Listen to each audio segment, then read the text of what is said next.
Something I don't take for granted now. I've been part of it as a player and a coach for 50 years. I'm proud of that. It's been real comforting. I'm fortunate enough to have a very supportive family, play with a lot of good players and win some championships along the way. Coach, you grew up in Manitoba, where hockey is arguably the biggest sport there is.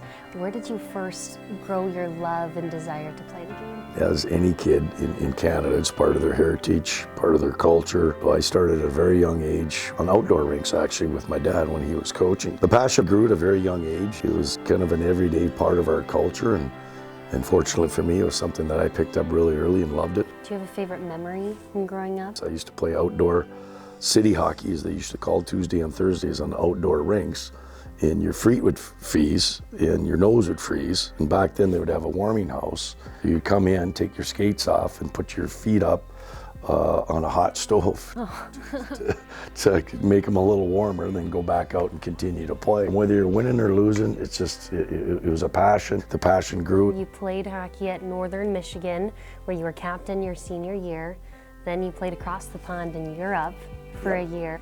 Was there a point in time on that journey where you realized that you wanted to make a career out of coaching? After I had finished playing pro, I came back to university to finish up my degree. I was able to coach as a student assistant coach. I had interviewed for 2 or 3 jobs, wasn't able to land one. I was going to be a fireman. I was actually going to go to fire college. My roommate got a call and they offered him a head coaching job in Kimberley, British Columbia. And he said, no, I'm not interested, but my roommate's looking for a job. I was able to get an interview, and I was fortunate enough to get a head coaching job when I was like 26 years old. So hadn't I got that job, I'd still be fighting fires out in British Columbia in the Rocky Mountain League. You've made many stops along your coaching career, but can you share with me the moment that you first got that call to join the St. Cloud State coaching staff? It was during COVID in May when Brett had reached out, and I'd known Brett for about 20 years. He was calling me to find out more about some of my former assistants that were interested in the job. And he said, no, Dave, I was wondering if you were interested in the job. So that came out of left field. I wanted to make sure I got the